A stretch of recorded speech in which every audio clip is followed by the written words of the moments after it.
Hi, இன்னைக்கு வந்து டே 9 சரியா.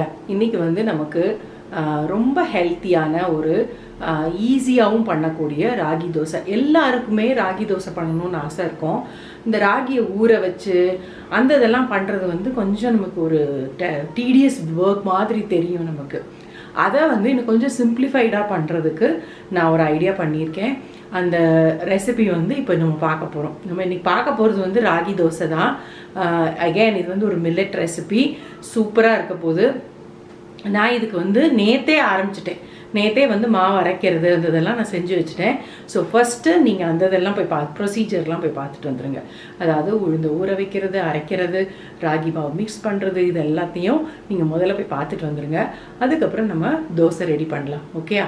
ஸோ இப்போ இந்த இதுக்கு ராகி தோசைக்கு வந்து நான் இங்கே வந்து ஒரு 1/2 கப்பு உளுந்து எடுத்து வச்சுருக்கேன். 1/2 கப்னா இதுதான் 1/2 கப்போட மெஷர்மெண்ட்டு. இது உளுந்து எடுத்து இப்போ கழுவி வச்சுருக்கேன்.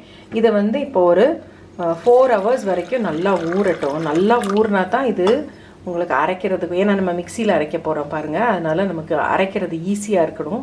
அதனால் நான் 4 hours ஊற வைக்கிறேன். சரியா? ஃபஸ்ட்டு இது ஊறட்டும், அதுக்கப்புறம் அரைக்கும் போது நான் உளுந்து வந்து இப்போ கிட்டத்தட்ட ஒரு 4-5 hours வரைக்குமே ஊறிடுச்சு. ஸோ நான் இப்போ இதை அரைச்சிட்டு வந்துடுறேன். அரைச்சிட்டு வந்துட்டு அதுக்கு அடுத்து என்ன ஸ்டெப்பு பண்ணலான்னு பார்க்கலாம். நல்லா சாஃப்டாக ஸ்மூத்தாக அரைக்கணும். இது கொஞ்சங்கிறதுனால மிக்சியில் போட்டாலே நல்லா அரைப்பட்டுரும். ஓகேயா? ஸோ நான் இங்கே இந்த மாவு உளுந்தை வந்து அரைச்சி இந்த மாதிரி எடுத்து வச்சுருக்கேன். இந்த மாதிரி ஒரு பவுலில். இங்கே பார்த்தீங்கன்னா ராகி மாவு வந்து வெறும் பேக்கெட்டில் வாங்குகிற அந்த மாவு தான், கடையில் வாங்குகிற மாவு தான் நான் யூஸ் பண்ணுறேன். இந்த மாவை வந்து இது வந்து 1 கப், இந்த 1/2 கப் மெஷர்மெண்ட் இருக்குது பார்த்தீங்களா, அதே கப்பில் தான் எடுக்கிறேன். ஆனால் 3/4 கப்பு எடுக்கிறேன். 3/4 கப்பு இப்போ பத்தலை. நான் இன்னொரு பேக்கெட் எடுத்து ஓப்பன் பண்ணுறேன்.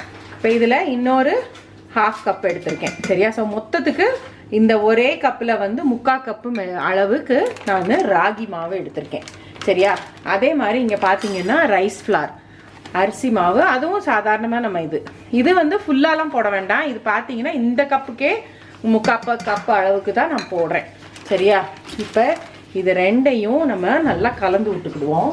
இதை இப்போ நல்லா நான் மாவை மிக்ஸ் பண்ணிக்கிறேன்.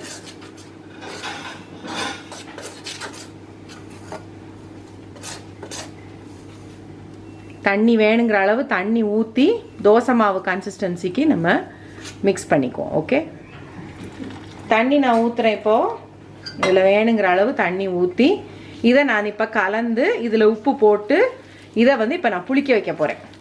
இது வந்து எப்படியும் நம்ம இந்த தோசை மாவுலாம் நம்ம புளிக்க வைப்போம்ல, அதே மாதிரி இப்போ நான் வந்து எனக்கு இது வந்து ஈவினிங் டைம் ஆயிருக்கு, 6 o'clock ஆயிருக்கு. ஸோ இந்த டைமில் நான் இப்போ வச்சேன்னா ஓவர் நைட்டு இதை வந்து ஊற வைக்க போகிறேன். சரியா? ஊறனா பொங்க வைக்கணும், நம்ம ஃபர்மெண்ட் ஆகணும்ல அந்த இதுக்கு. ஏன்னா நம்ம உளுந்து போட்டிருக்கோம், அதெல்லாம் போட்டு நம்ம ஃபர்மெண்ட் ஆகிறதுக்கு வச்சோன்னா தான் நமக்கு தோசை நல்லா சூப்பராக வரும். நான் இதில் தேவையான அளவுக்கு உப்பு போட்டுக்கிறேன். உப்பு போட்டுட்டு இதுலேயுமே இல்லை, இப்போ இது பத்தாது, இந்த கன்சிஸ்டன்சி பத்தாது எனக்கு. இன்னும் கொஞ்சம் தண்ணி ஊற்றி நான் ஆட் பண்ணிக்கிறேன். ஓகே,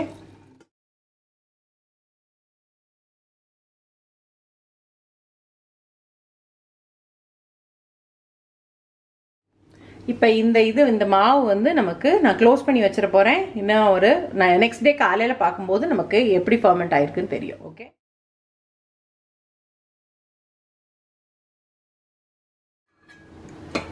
இப்போ நம்ம இந்த மாவு பார்க்கலாம். நீங்கள் காலையில் மாவு பார்த்துருப்பீங்க, நான் வந்து நிறைய ஷூட் பண்ணேன். இது பார்த்தீங்க அப்படின்னா நல்லா புளிச்சிருக்கு. உங்களுக்கு வேணும்னா நீங்கள் வந்து எவ்வளோ தூரம், இப்போ இது போட்டிங்க அப்படின்னா கொஞ்சம் ஊத்தப்பமாக போட்டிங்கன்னா தான் நல்லாயிருக்கும். ஸோ நமக்கு வந்து கொஞ்சம் கிறிஸ்பியாக வேணும். ஸோ அதனால் நான் இதில் தண்ணி வேணுங்கிற அளவுக்கு தண்ணி ஆட் பண்ணி இன்னும் கொஞ்சம் கூட தின்னாக்கிக்கிறேன். அதை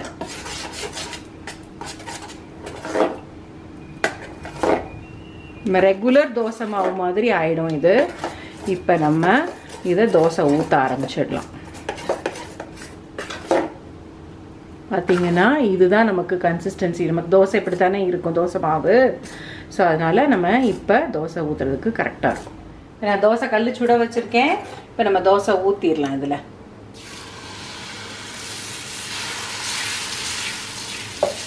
ரெகுலர் தோசை மாதிரி விரிக்கிறேன் இதை. இப்போ இதில் எண்ணெய் போட்டுக்குவோம்.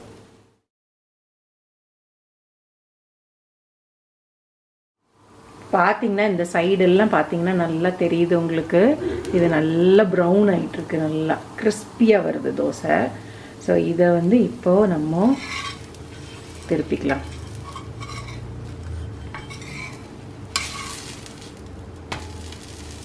Wow, super. இது வந்து நல்ல கிறிஸ்பியாகவே நம்ம ரெகுலர் தோசை மாதிரியே இருக்கும். நீங்கள் கண்டிப்பாக ட்ரை பண்ணி பார்க்கணும், சரியா? நான் இதே மாதிரி இன்னும் ஒரு தோசை ஊற்றிக்கிறேன். ஊற்றிட்டு அதுக்கப்புறம் நான் உங்களுக்கு அதை வந்து உங்களுக்கு நான் உங்களுக்கு பிச்சு அந்த எவ்வளோ கிறிஸ்பியாக இருக்குங்கிறத காட்டுறேன். ராகி தோசை ரெடி.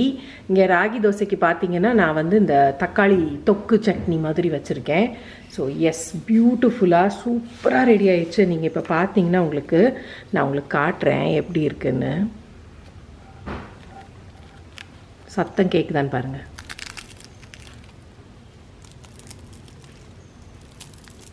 எப்படி சூப்பராக இருக்குல்ல, செம்ம டேஸ்ட்டாக இருக்கும்.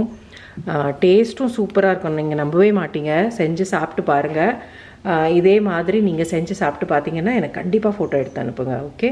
என்னங்க, ராகி தோசை பார்த்தீங்களா? உங்களுக்கு பிடிச்சிருந்ததுன்னா கண்டிப்பாக நீங்கள் செஞ்சு பார்ப்பீங்க, சரியா? இன்னைக்கு ராகி தோசை எப்படி இருந்ததுன்னு என்கிட்ட கேட்டிங்கன்னா எனக்கு தெரியாது. ஏன்னா போட்ட அத்தனை தோசையும் இங்கே இன்னொரு ஆள் சாப்பிட்ருச்சு. எப்படி இருந்தது சந்தியா? சூப்பராக இருந்துச்சு. நான் 2-3 தோசை போட்டேன் ஆக்சுவலாக, ஷூட்டிங்காக 2, அதுக்கப்புறம் எக்ஸ்ட்ரா 1 போட்டேன். ஒரு தோசை அவங்க அப்பா கொடுத்துட்டு மற்ற 2 தோசை அவளே தான் சாப்பிட்டா. ஸோ அவள் வந்து அவளுக்கு ரொம்ப பிடிச்சிருந்தது. அண்ட் ஷீ செட், இது வந்து எனக்கு தோசை மாவு காலி ஆகிற வரைக்கும் எனக்கு இதே தோசை போடுங்க அப்படின்னு சொல்லிட்டா. ஸோ வந்து ஒரு நம்ம வீட்டில் வந்து நம்ம பிள்ளைங்களை வந்து மில்லட்ஸ் சாப்பிட வைக்கிறது வந்து இது ஒரு பெரிய, எல்லாருக்கும் ஒரு பெரிய போராட்டம் இல்லையா? ஸோ அதனால இந்த வகையில் நம்ம பண்ணி கொடுத்தோம்னா கண்டிப்பாக அவங்களுக்கு பிடிக்கும், அவங்களும் சாப்பிடுவாங்க. அண்ட் இந்த மாதிரி தோசை பண்ணிங்கன்னா கண்டிப்பாக கிறிஸ்பியாக சூப்பராக வரும். ஒரு ராகி தோசையா அப்படின்னு சொல்லிட்டு நீங்கள் கேட்குற அளவுக்கு அவ்வளோ சூப்பராக வரும். ஸோ நீங்கள் கண்டிப்பாக ட்ரை பண்ணுவீங்கன்னு நினைக்கிறேன். ட்ரை பண்ணிவிட்டு எப்படி இருக்குங்கிறத எனக்கு சொல்லுங்கள். இல்லைன்னா எனக்கு ஃபோட்டோ எடுத்து இமெயில் அனுப்புங்க, இல்லைன்னா இன்ஸ்டாகிராமில் அனுப்புங்க. So I be very happy to C. ஏற்கனவே கார தோசைலாம் வந்து ஒருத்தவங்க செஞ்சு அனுப்பிட்டாங்க. ஐ ஸோ ஹாப்பி, ரொம்ப ரொம்ப தேங்க்யூ ஸோ மச். ஸோ அதனால் நீங்களும் வந்து செஞ்சு பார்ப்பீங்கன்னு நினைக்கிறேன். அடுத்த வீடியோவில் என்னங்கிறது நீங்களும் கெஸ் பண்ணுங்கள். நான் வந்து சூப்பராக ரெசிபிஸ் ரெடி பண்ணிக்கிட்டு இருக்கேன். ஸோ அடுத்த வீடியோவில் உங்களை மீட் பண்ணுறேன். அதாவது நாளைக்கு உங்களை மீட் பண்ணுறேன். கண்டிப்பாக சப்ஸ்கிரைப் பண்ணி வச்சுக்கோங்க சேனலை. நாளைக்கு உங்களை மீட் பண்ணுறேன். ஓகே, பாய்.